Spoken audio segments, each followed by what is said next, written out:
Mga kapuso, ilang pasahero inirereklamo ang ilang bus at jeepney driver sa lungsod ng Dagupan na nagsasakay ng higit pa sa itinakdang seating capacity. Sundan sa report ni Russell Simorio.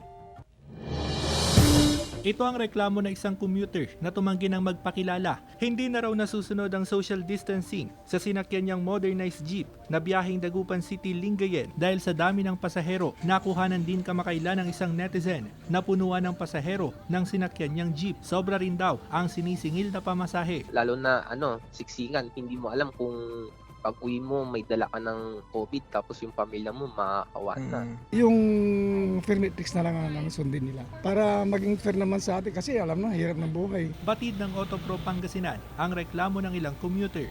Pag may mga ganyan, kunin lang nila yung plate number ng jeep at saka anong ruta para mabigyan natin ng karapatang penalty yan kasi mabigat yan pag overcharging. Ayon sa LTFRB, batay sa bagong direktiba, pwede nang magtabi ang mga pasahero sa mga bus at jeepney basta may pagitan na plastic barrier, pero kailangan pa ring sundin ang tamang seating capacity sa PUV. Pagka may overloading, it will be fined pa rin. Ibig sabihin, hindi po suspended yung ating enforcement of the law on overloading.